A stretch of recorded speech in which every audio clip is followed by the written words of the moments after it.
doing photography remote. That means that she goes into your home and has a little squiz around and finds a special place to take photos. But there's one interesting thing that she actually said, and that was that she actually uses the person's phone. Now, come on, Wen. What do you do there? How do you do that? Well, through the technology of a special app that we have, I have the client, they download this app on their phone, and I have the app that I'm working from on my desktop. And the app will connect us through a call from the through the app, and then the it gives me access to the camera of their cell phone. And I can't see anything else on their phone. I can't see their pictures or anything else. It's only gives me access to the lenses and the camera of their phone. And by doing that, then I can take the pictures. I see them like a live video, like what we see here in Zoom. And like say if I was doing like screenshots on the Zoom, it's kind of similar to that, but I'm actually hitting a button. And I do have a few controls that I can use that the app lets me adjust a little bit of exposure and a little bit of white balance and a few of the camera operations. But I access them from my desktop. And then when I take these pictures, they don't reside on their phone. So they can't like go look at them in their camera roll or anything like that. When I take these pictures, then they go into the cloud of the app. And then I access them, bring them to my computer, and then I'll pick through the best ones, create a gallery for them, and then do some editing on them. And then I put a gallery back online, and then that's how they see them a couple days after the session. So that's kind of the process.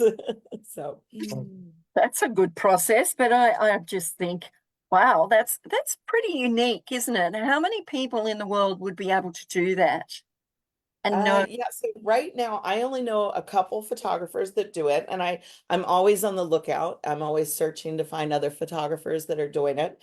And I like to connect with them, and most of them like to connect with me because we learn tips and tricks that each of us are learning as we're doing this. And right now there are two apps that do this as far as I'm aware of. And they're kind of clunky. We're having a little difficulty with, technology at times, just like you and I are in the sound of this. But when I just feel like this is where we're starting at. It's only going to get better. The technology is going to get better. They're going to have just more access. Our Wi-Fi is going to be stronger. Our data plans are going to be, more powerful. Right now, we're pretty limited to just within a house, with the Wi-Fi. We've done some where we tried to go to a park I and was do going to that, say, and then it gets too sketchy. It's like your Zoom call gets sketchy. Well, then I don't know when I'm taking the picture.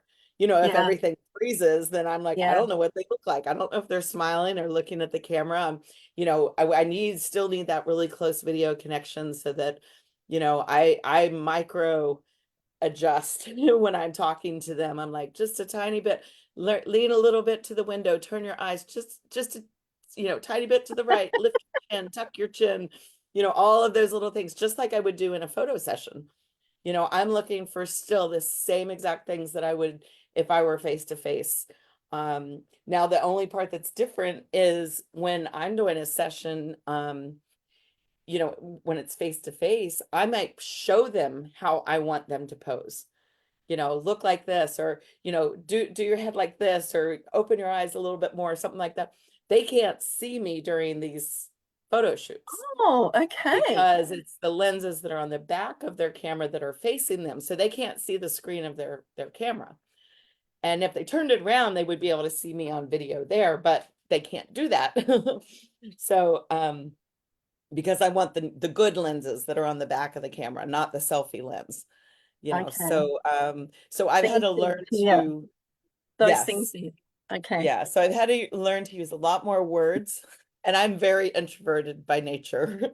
I really don't like to talk a lot. So I've had to really reach deep and, learn how to give the instructions on what I want them to do without them seeing me. So that's been probably the biggest challenge for me is being able to give those, micro directions, exactly what I'm looking for without posing for them or saying, mirror me.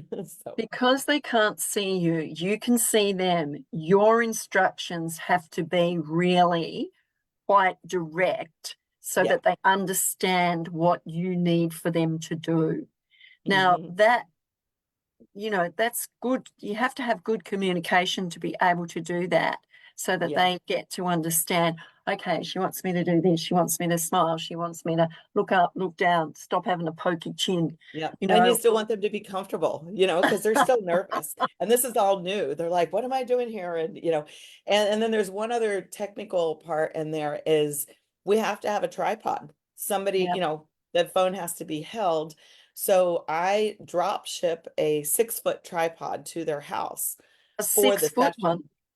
Yeah, it has to be tall because if they're going to be standing up, you can't have a 3-foot one that they're going to be looking up at their face. You still want it, a little bit above their eyes so that I can adjust, as if I were taking the picture right there where I would be holding the phone or the camera to take their pictures. So a tripod is very important to have that for the session. And those photos behind you, are they photos that have been shot from Yeah, all of wow, these are virtual that are behind me. virtual? Yeah. Wow. And they look pretty amazing. Yeah, and I put flags on them so you can see that they're from all the different countries Oh, too. yes, the If you look Canadian close with flag. them, Yeah. yeah. Yeah, I Hmm. can see that. It's interesting, isn't it, that, you learn something new every day. Every day, there's something that you can learn new. And the skill for you to be able to get that person, because it's really uncomfortable when you have your photo taken. You feel awkward in the first Hmm. place. So you've got to be able to make them feel comfortable. And they're standing there like a dork because they've got this camera, their phone on a 6-foot tripod, and they're supposed to be doing this, this, and this. They can't see you. All they can do is hear your voice. And I get the giggles and I throw a tantrum. But that's one thing that's also really nice is because a lot of people are more nervous if they're in a studio or they're in some other space, but they're in the comfort of their own home. They're Yeah. in their office. They have all of their favorite things around them. So once we get through just that initial getting the technology started, then they are comfortable because they're in their own space. So that makes it very comfortable. They can have their pet with them. They can hold their dog. Like this picture right over my shoulder there, she's playing with their dog, Yeah. and that makes her laugh. And then I'm getting those real expressions because she is, in her favorite spot with her favorite pet. And relaxed. And that's where the Mhm. stories get told, isn't it? When Yeah. when we're relaxed, having our photo taken. Hmm.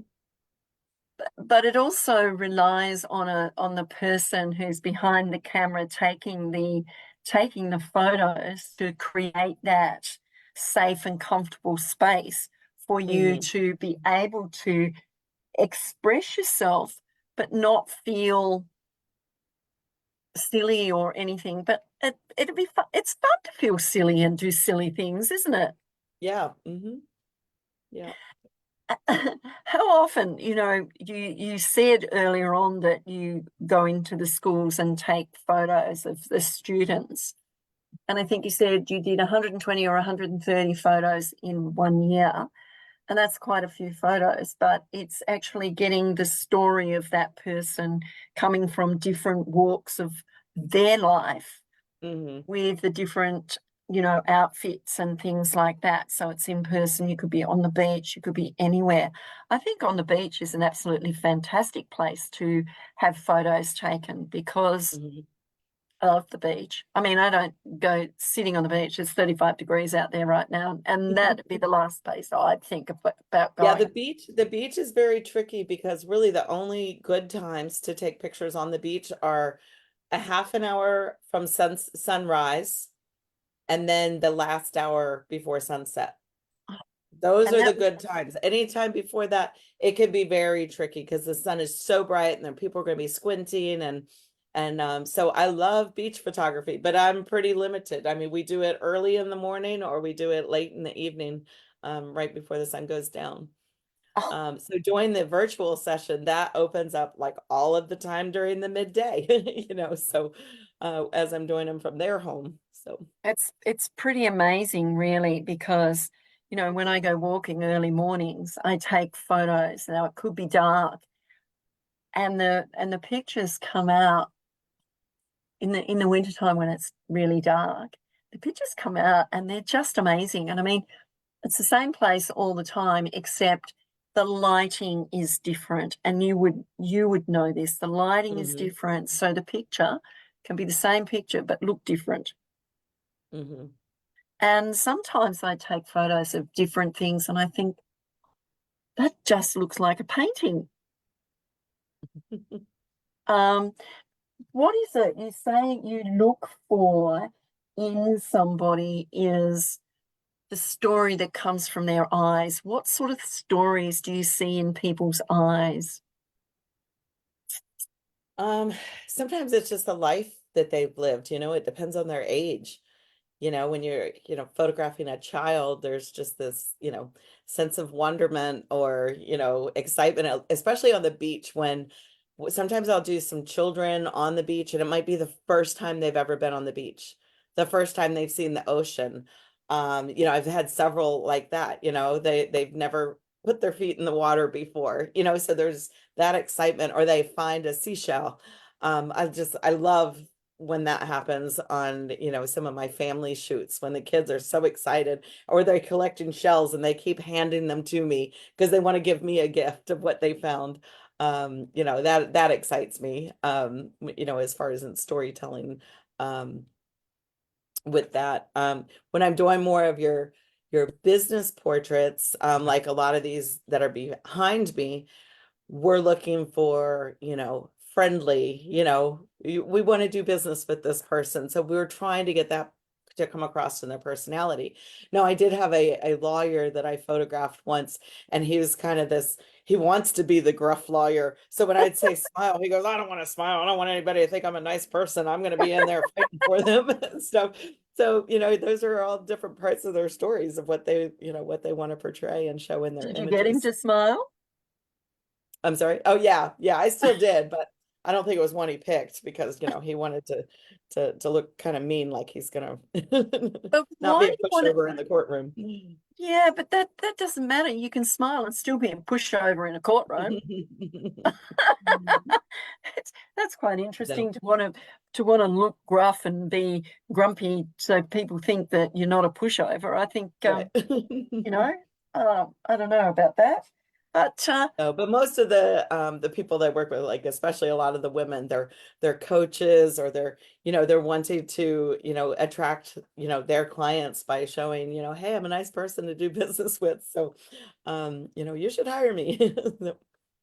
I can't imagine when you were talking about children and they'd never seen the water, they'd never seen the ocean, they've never put their feet on the sand or seen a shell or put their feet in the water.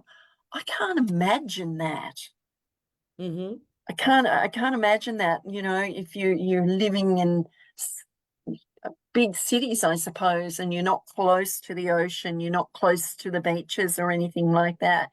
If it was hot, you'd probably go to a swimming pool or something like that, and that'd be natural for you. But when you get to the ocean, the excitement would be amazing.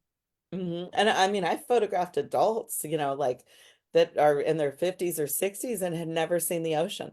They never traveled to the coast. They were, lived in the Midwest and never really came, so I've had those people that are, adults and are like, oh, this is the first time. And then we have Wow. some people like on Tybee that maybe they came there a lot in their when they were growing up or their grandparents owned a home there and they would come for their vacations and it's been years since they've been back there, so there's many memories and everything that the island holds for them. And so we have a lot of people that are like that Tybee is a very, very special island and it really holds a special part in people's lives. So capturing those memories with their families or their extended families is really exciting, for them. And I do a lot of big families, like extended families where they're going to rent a big beach house and there's 20 or 25 people. They all come together for the week. It's grandparents and all their children and grandbabies and everything all the way down multi generations.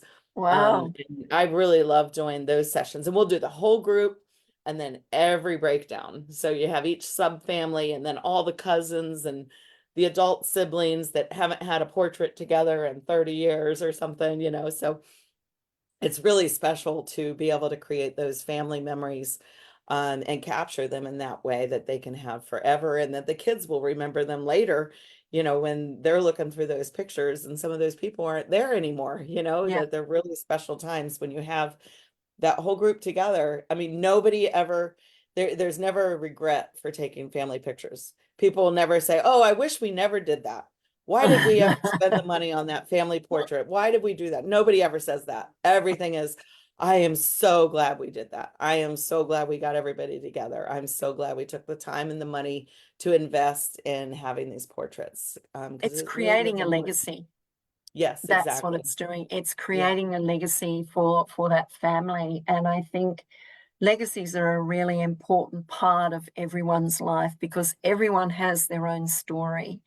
And those photographs add to that. And it's a really important part. And, the older folk that took photos didn't write on the photos who they were. So, you know, long way back, there's photos, and you think, who's that? And you've got to find someone who can tell you who that is, if you can Hmm. find someone to tell you Yeah, who it if you is. can find them. Yeah. Yeah, because you never know who they are, or where they come from, or where they sit in the family tree. It's Hmm. quite fascinating, really, to think about that. But